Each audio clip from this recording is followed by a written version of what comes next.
हे बच्चा, good morning. कैसे हो आप लोग? आई होप आपकी पढ़ाई अच्छी चल रही होगी। हम लोग आज एक नया चैप्टर स्टार्ट कर रहे हैं, सिविक्स का chapter 5, that is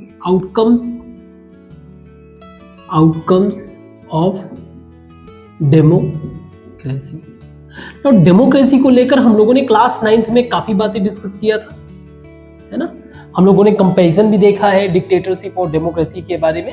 means we have enough understanding about the democracy.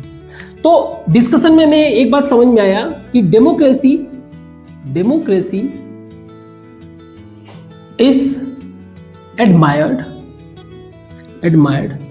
In principle. अगर देखा जाए तो थियोरेटिकल पॉइंट ऑफ व्यू से डेमोक्रेसी की बड़ी तारीफ होती है ना। But people often dissatisfied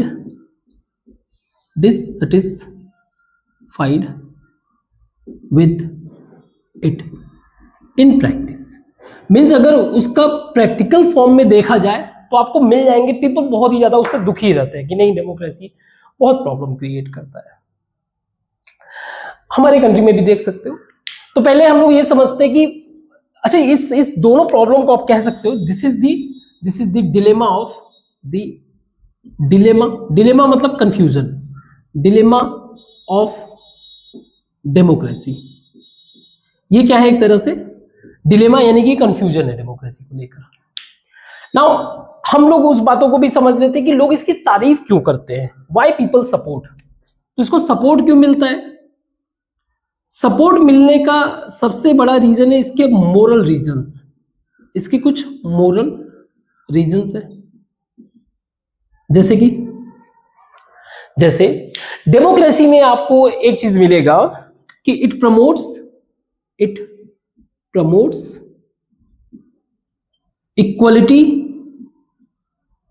equality among citizen. कैसा क्या रीजन है जो हम लोग डेमोक्रेसी की तारीफ करते हैं? एक तो ये सिटीजन्स के बीच में इक्वलिटी को प्रमोट करना। दूसरा, इट इंश्योर करता है dignity of individual. Even individual भी है, उसका भी एक डेमोक्रेटिक कंट्री में बड़ा ही इंपॉर्टेंट होता है। ऐसे नहीं कि उसके साथ कुछ अन्याय हो जाएगा, उसके राइट्स वगैरह होते हैं प्रॉपर। कहने का मतलब उसका डिग्निटी इंश्योर करता है। ये तो पब्लिक के पॉइंट ऑफ व्यू से हो गया, है ना। पब्लिक के पॉइंट ऑफ व्यू से, पीपल के पॉइंट ऑफ व्यू से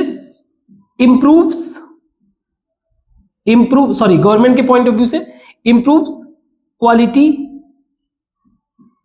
ऑफ डिसीजन मेकिंग। गवर्नमेंट जो डिसीजन लेती है वो बहुत ही ज्यादा बेहतर डिसीजन होता है, ज्यादा लोगों को सर्व करने का काम करता है। नेक्स्ट बात, इट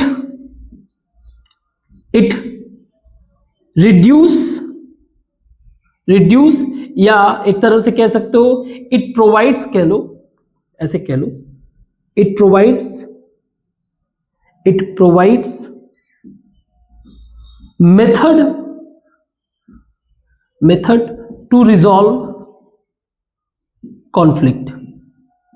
सी, मैंने कहा था ना पहले भी कि हम लोग की इतने सारे डिफरेंट आइडेंटिटी है कि वो आइडेंटिटी ही एनफ रहता है कि आपस में झगड़ा वगड़ा होने का। डेमोक्रेटिक कंट्री में आपको इतना स्पेस मिलता है कि आप कोई भी कॉन्फ्लिक्ट हो उसको एमिकेबल तरीके से सॉल्व कर सकते हो। एंड इट आल्सो प्रोवाइड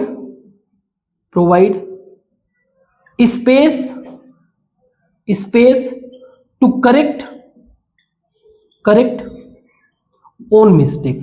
अगर मान लो कोई गवर्नमेंट आ भी गया, है ना, कोई ऐसा गवर्नमेंट आ गया जो सिर्फ पर्टिकुलर किसी एक कम्युनिटी को ही फेवर करे, अगर उसके द्वारा लिए गए डिसीजन को भी हम लोग क्या कर सकते हैं, फ्यूचर में सही कर सकते हैं। ये डेमोक्रेसी में ही पॉसिबल है।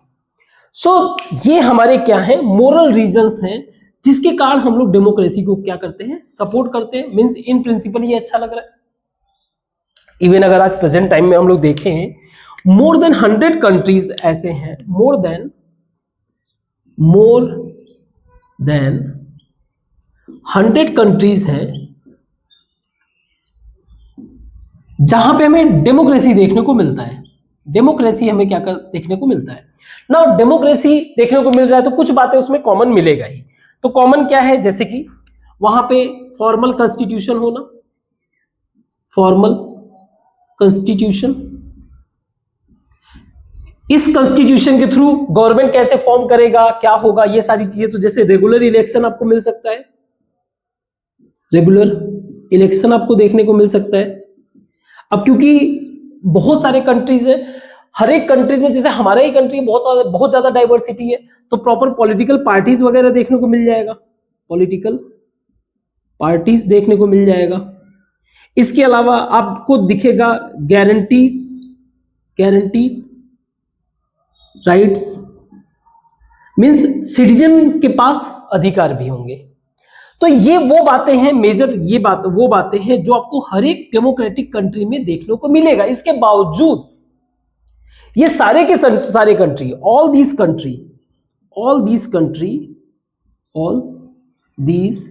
कंट्रीज डिफर इन, अगर इनको आप जाके देखोगे तो सारे के सारे कंट्रीज डिफर इन, किसी का इकोनॉमिक डेवलपमेंट अलग लेवल का चल रहा है, मतलब कोई बहुत अच्छे तरीके से इकोनॉमिक डेवलपमेंट कर रहा है, इकोनॉमिक डेवलपमेंट। किसी कंट्री में अगर देखोगे तो वहां पे सोशल इक्वलिटी बहुत बेहतर तरीके से है, सोशल इक्वलिटी देखने को मिलेगा। किसी कंट्री में आप देखोगे तो वहां पे कल्चरल वैल्यूज जो है उन सबको बहुत ज्यादा रिस्पेक्ट दिया जा रहा है, वो सारी चीजें मेंटेन हो रहा है, कल्चरल वैल्यूज।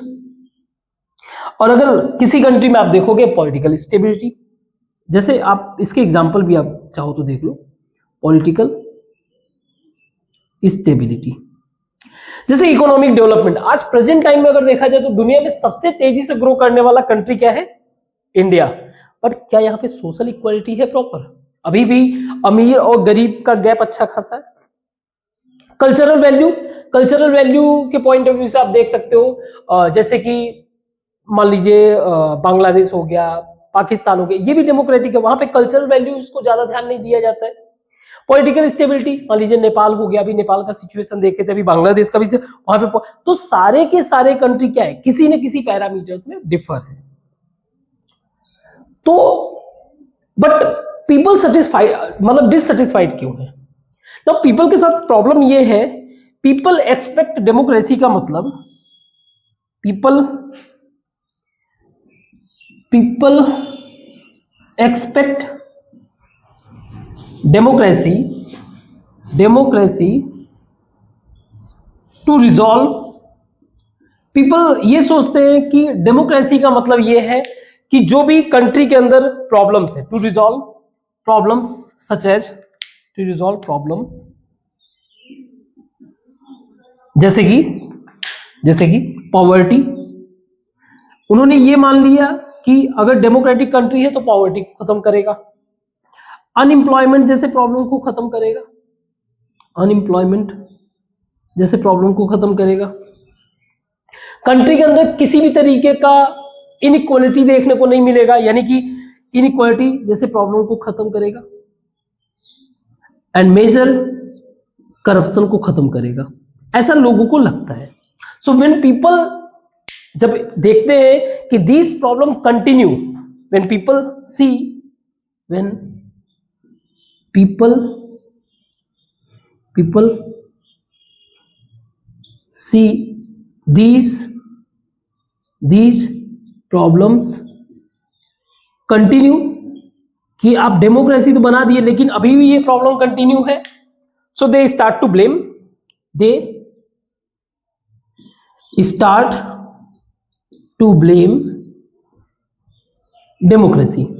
डेमोक्रेसी को ही ब्लेम करने लगते हैं, डेमोक्रेसी को ब्लेम करेंगे, साथ में उनका ये भी मानना हो जाता है कि जो हमारा कंट्री है, जिस कंट्री में ये रह रहे हैं, ये it's not a truly democratic, means our own country not a truly democratic। Proper way से हमारा जो ओन कंट्री वो डेमोक्रेटिक, इसीलिए नहीं तो ये प्रॉब्लम खत्म हो जाते हैं, ऐसा उनका सोचना है। जबकि थियोरेटिकल पॉइंट ऑफ व्यू से क्या है, ये चीजें हैं पैरामीटर डेमोक्रेसी के। तो हमें डेमोक्रेसी को क्या करना है, आउटकम यानी कि असेस करना है कि वो अच्छा है कि क्या है। तो उसके कुछ इंपॉर्टेंट फैक्टर्स होते हैं, उसको देख, इसको मिटाते हैं एक मिनट। सी, डेमोक्रेसी को असेस करने के लिए, उसके आउटकम को समझने के लिए हमें एक बात समझना पड़ेगा कि डेमोक्रेसी सिर्फ एक सिंपल सा गवर्नमेंट है। Democracy only a form of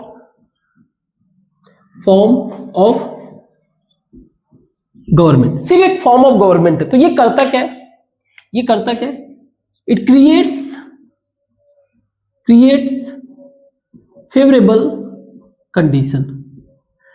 आप अपने लाइफ में कुछ भी करना चाहते हो, गवर्नमेंट वैसा कंडीशन बना के देगा कि आप वैसा कुछ कर सको।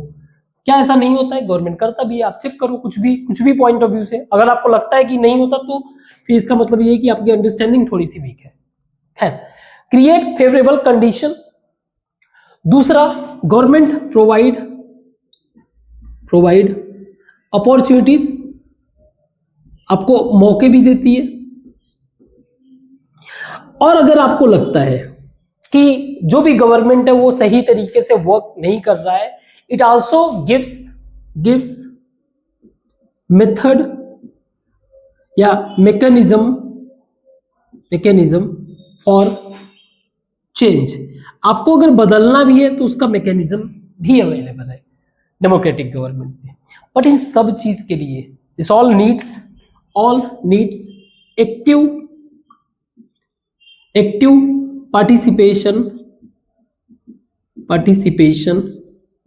Of citizen. इन सबके लिए पब्लिक का एक्टिव पार्टिसिपेशन चाहिए। Otherwise democracy can not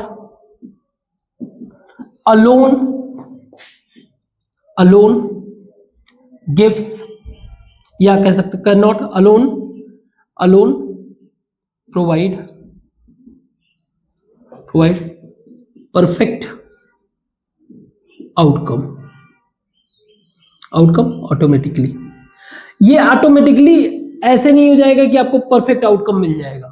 perfect outcome के लिए आपको पार्टिसिपेट करना पड़ेगा प्रॉपर वे से। इवन अगर आप देखोगे, आर.के. लक्ष्मण जी का एक फोटो है, इसमें इमेज है। आर.के. लक्ष्मण जी ने भी उस इमेज के थ्रू समझाने की कोशिश की है। इन्होंने बताया कि डेमोक्रेसी इज अबाउट, इनके फोटो से, उसके point of view, democracy is about,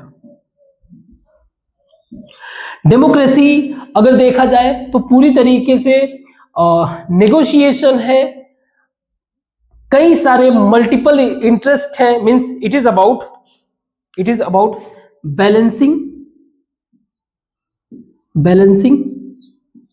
multiple interest. कई सारे मल्टीपल इंटरेस्ट है, सबके अलग अलग इंटरेस्ट है। Democracy is about negotiation, compromise। democracy is about negotiation and compromise। आप डेमोक्रेसी की बात कर सकते हो तो ये भी कह सकते, डेमोक्रेसी इज अबाउट मेसी, बहुत ही ज्यादा उलझा हुआ दिखता है, and slow. Democracy is about messy and slow. But ये सब क्यों है? बिकॉज इट अलाउज, ये सबको मौका दे, allows every voice to be heard. ये अलाउ करता है कि जितने भी वॉइस है, जितनी भी अलग अलग ओपिनियन है, सबको सुना जा सके। तो ये आर.के. लक्ष्मण जी के इमेज से भी आप ये एक्सट्रैक्ट कर सकते हो उसका मीनिंग। खैर, ये समझ में आया, ठीक है। तो इसको मिटाते हैं और हम लोग आगे डिस्कस करते हैं। तो डेमोक्रेसी हमें समझ में आ गया कि एक फॉर्म ऑफ गवर्नमेंट है यानी कि डेमोक्रेटिक गवर्नमेंट। बट इसको अगर मुझे जज करना हो, असेस करना हो, तो किन पॉइंट ऑफ व्यू से मैं असेस करूंगा? तो इनको मैं 3 मेजर पॉइंट ऑफ व्यू से असेस कर रहा हूं। मींस ये गवर्नमेंट कैसा होना चाहिए? एक तो अकाउंटेबल गवर्नमेंट होना चाहिए, समझेंगे अभी इसको भी। अकाउंटेबल गवर्नमेंट होना चाहिए, रिस्पॉन्सिव गवर्नमेंट होना चाहिए, रिस्पॉन्सिव गवर्नमेंट होना चाहिए, एंड लेजिटिमेट गवर्नमेंट होना चाहिए, लेजिटिमेट गवर्नमेंट। एक एक करके डिस्कस करते हैं। अकाउंटेबल गवर्नमेंट का मतलब ये क्या है? अकाउंटेबल का मतलब ये है कि गवर्नमेंट जो है आंसरेबल टू पब्लिक। सी, हमें पता है कि डेमोक्रेटिक कंट्री के अंदर पब्लिक जो है, पब्लिक जो है इलेक्शन के थ्रू क्या कर रही है? गवर्नमेंट फॉर्म कर रही है। ठीक, तो गवर्नमेंट जो भी डिसीजन ले रहा है, government must explain it's decision. जो भी डिसीजन ले रहा है उसको एक्सप्लेन करना पड़ेगा। Means government have to follow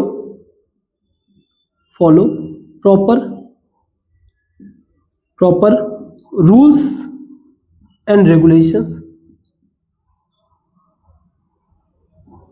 अब अगर मान लो पब्लिक अगर सेटिस्फाइड नहीं है, if people not satisfied, then government can be replaced through election के थ्रू क्या किया जा सकता है? गवर्नमेंट को रिप्लेस किया जा सकता है। तो इन सारे सिचुएशन में एक इंपॉर्टेंट फैक्टर तो हो गया इलेक्शन, और दूसरा चीज क्या होना चाहिए? इस इलेक्शन का फ्री एंड फेयर होना जरूरी है, फ्री एंड फेयर होना चाहिए, एंड रेगुलर इलेक्शन भी। ये कंटिन्यूअसली क्या करता है? एक अकाउंटेबल गवर्नमेंट बनाने में मदद करता है, पहला चीज। ठीक है, अगर रेगुलर इलेक्शन होता रहेगा, गवर्नमेंट हमेशा अकाउंटेबल होगा। Now responsive government. सी, जो भी गवर्नमेंट बन रहा है, ठीक है, उनको जो पब्लिक का नीड है, जो एक्सपेक्टेशन, उसको ध्यान रखना चाहिए। Means government must take care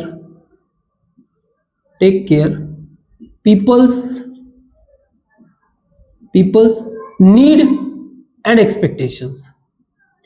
जो भी एक्सपेक्टेशन है उन सबका ध्यान रखना चाहिए, है ना। अब ये कैसे पॉसिबल होगा? यानी government should take public opinion. किसी भी मुद्दे को अगर ये लागू भी करना चाहते तो पब्लिक ओपिनियन ले लो। अब ये कैसे मिलेगा? ये मिलेगा कि government must allow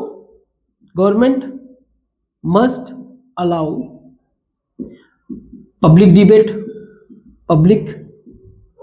debate discussion, है ना। डिबेट और डिस्कशन को अलाउ करना चाहिए ताकि प्रॉपर एक सही तरीके का डिसीजन लिया जा सके।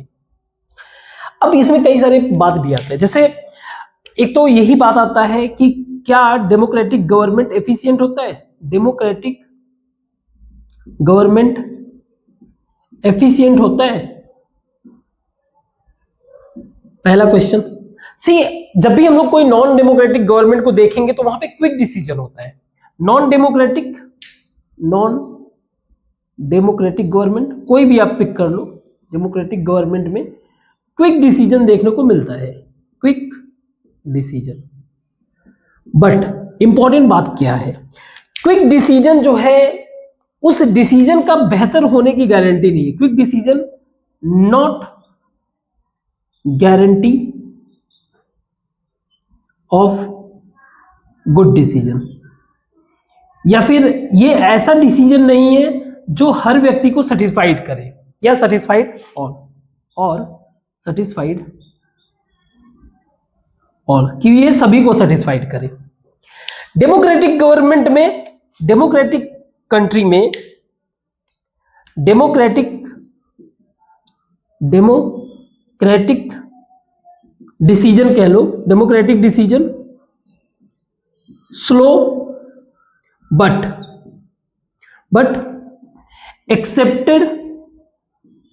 accepted by large section of society, क्योंकि सेक्शन ऑफ सोसाइटी। और रीजन क्या है, because it took after consultation. लगभग सारे स्टेक होल्डर से आपस में कंसल्ट करने के बाद तब एक डिसीजन पे आते हैं। तो बाय डिफॉल्ट इसमें डिसीजन क्या होता है, एक्सेप्टेड रहता है, लोग इजी वे से एक्सेप्ट करते हैं। दूसरा, डिसीजन जितने भी होते हैं डेमोक्रेटिक गवर्नमेंट में, आप कह सकते हो ऑल डिसीजन मस्ट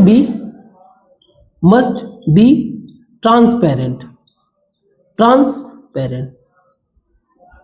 का मतलब कोई हिडन एजेंडा नहीं होना चाहिए, हिडन प्रोसीजर फॉलो नहीं किया जाना चाहिए, क्लियर होना चाहिए सबको, ताकि इंफॉर्मेशन मिल सके कि आप डिसीजन क्या ले रहे हो। तो हमारे कंट्री में भी है, जैसे people have right to information. लोगों के पास इंफॉर्मेशन का अधिकार होता है, जिसके थ्रू गवर्नमेंट के द्वारा की गई एक्टिविटीज को वो जान सकते हैं। तो ये तो हो गया हमारा रिस्पॉन्सिव गवर्नमेंट, मींस पब्लिक को रिस्पॉन्ड करती है गवर्नमेंट।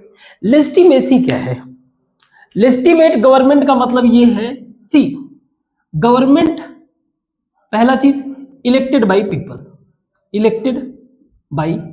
पीपल, लोगों के द्वारा इलेक्टेड हुआ है। दूसरा इंपॉर्टेंट बात, it follows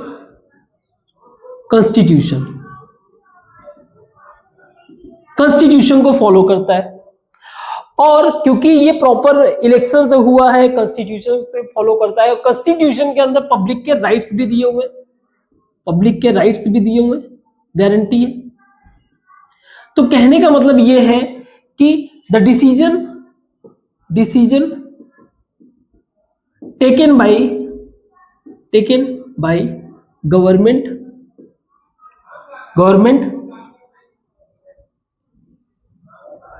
agreed by people who even disagree with government। और ये तभी पॉसिबल है बिकॉज, और ये क्यों पॉसिबल है, only because it is possible only because government is legally elected. So people accept the legitimacy या फिर गवर्नमेंट्स अथॉरिटी, द लेजिटिमेसी और कह सकते हो governments authority.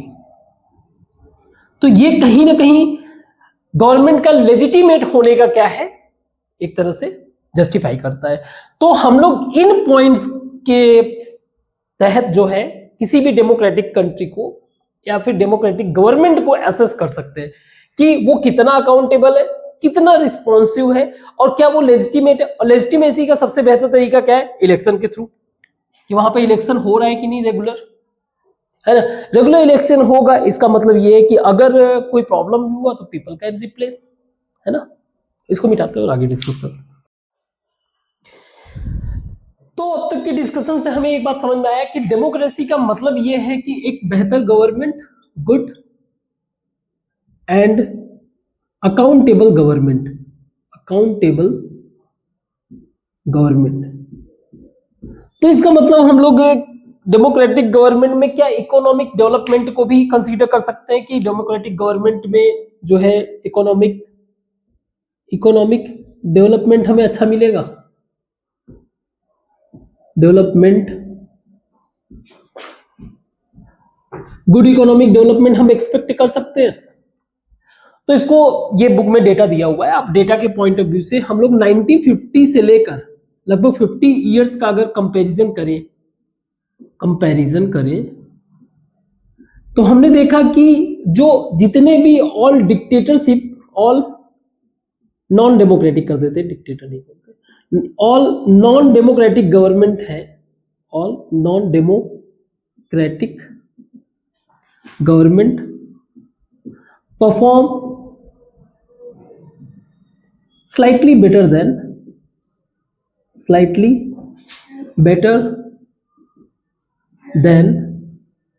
Democratic government.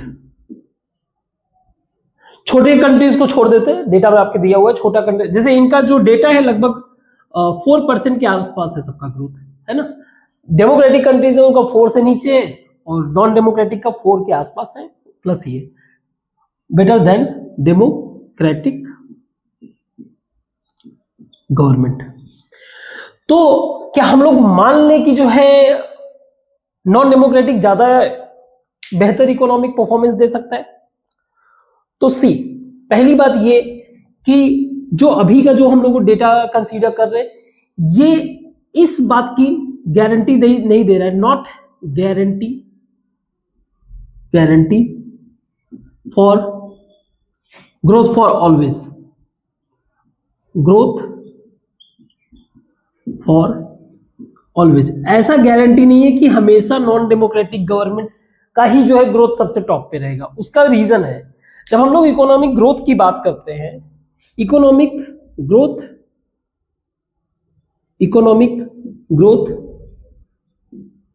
Depends on many factors, कई सारे इसके फैक्टर्स होते हैं, many factors such as economic growth जो है कई सारे फैक्टर्स पे डिपेंड करते हैं, जैसे कि कंट्रीज का पॉपुलेशन साइज क्या है, पॉपुलेशन साइज क्या है उस कंट्री का, उस कंट्री का जो रिसोर्स है उसका क्या सिचुएशन है, नेचुरल रिसोर्सेस अवेलेबिलिटी, उसमें कौन कौन से नेचुरल रिसोर्स अवेलेबल है, natural resource, plus global economic scenario क्या है, ग्लोबल इकोनॉमिक सिचुएशन क्या है, अदर कंट्रीज के साथ हमारा रिलेशन क्या है, रिलेशन विद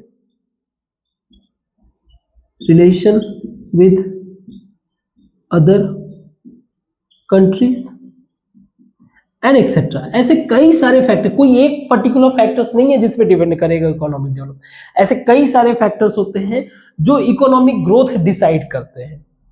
तो ये चीज ना तो नॉन डेमोक्रेटिक गारंटी कर रहा है और ना ही डेमोक्रेटिक, क्योंकि मल्टीपल फैक्टर्स है जो डिसाइड करता है आपके इकोनॉमिक ग्रोथ को।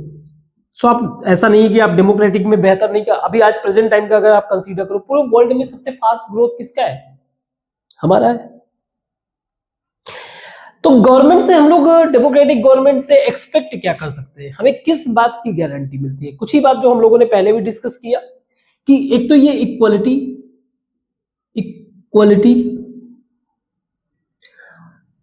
सिटीजन को इक्वालिटी प्रोवाइड करता है, दूसरा डिग्निटी प्रोवाइड करता है, इसके अलावा रेगुलर इलेक्शंस वगैरह प्रोवाइड करता है, मतलब फॉर्म ऑफ गवर्नमेंट अगर आपको पसंद नहीं है तो चेंज कर सकते हो, रेगुलर इलेक्शन, ये सारी चीजें, ऐसे और भी बातें, can not can not guaranteed in a non democratic, किसी भी नॉन डेमोक्रेटिक गवर्नमेंट। अब ये सारी चीजें उम्मीद नहीं कर सकते हो, है ना। रेगुलर इलेक्शन हो गया, ट्रांसपेरेंसी हो गया, कई सारी बातें ऐड कर सकते हो, कोई दिक्कत नहीं। ट्रांसपेरेंसी हो गया, ये सारी चीज या नॉन डेमोक्रेटिक कंट्री में उम्मीद नहीं कर सकते हो।